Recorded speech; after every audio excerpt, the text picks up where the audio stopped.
Alright, since I can't afford coilovers yet, the cheapest thing to do is to prep this car for paint. It's pretty time consuming. I'll have to remove the front bumper, remove the fenders and the hood. I don't really like the vents here, so I might just get a whole different hood altogether. The entire car has to be sanded, mashed. I have to remove the rear end, so the tail lights have to come off, and then the rear bumper as well. So let's get started.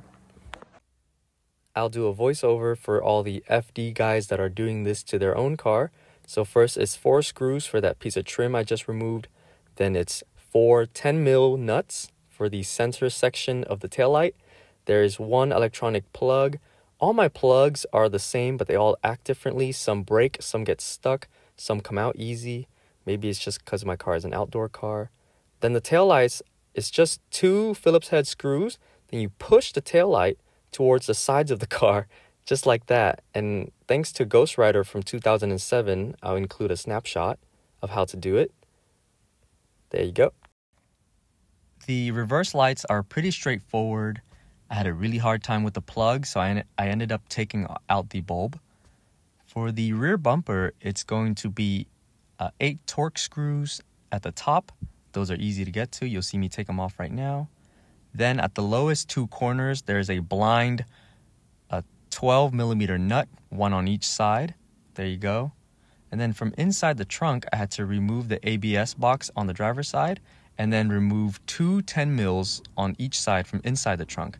Then it's just plastic clips. So that is the rear end apart. Removing that whole rear end only took me 1 hour, which I'm so happy about because in 2020, I did the same job and it took me 4 hours on my black FD. So now we have to take off the front end. What's up, little guy?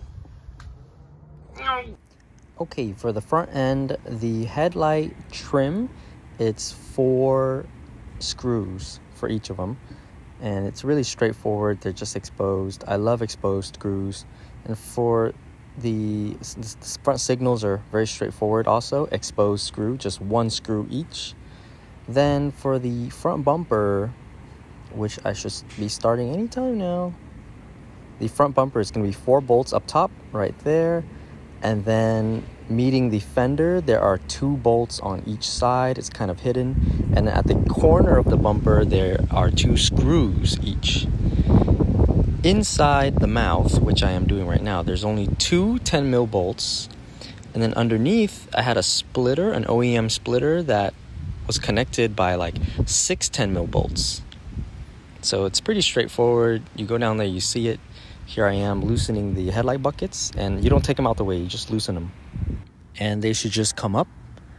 And now we're going to do the 2 fenders, which is pretty straightforward. For me, it was 3 bolts up top, 10mm bolts, and 1 bolt clamped between the fender and the door. This one is kind of tricky to get to. You have to get the right tool. Then there are 2 10mm bolts at the bottom of the fender, right along the rocker. These tend to get rusty. And here you see, I'm like, why doesn't the fender come off? Why doesn't it move? It's because there's 1 more bolt in the front. There it is. You got it, Ben. There you go. Yeah.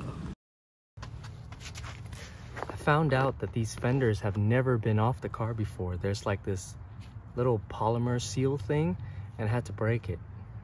Felt kind of bad, but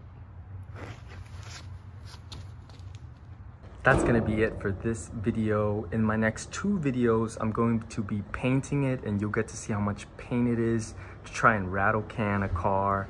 But it's gonna be a really long video, but I'm pretty much almost done with it. It's actually right behind me. I would say, guess what color, but I already revealed it on Instagram. So thanks for watching. I'll see you next time.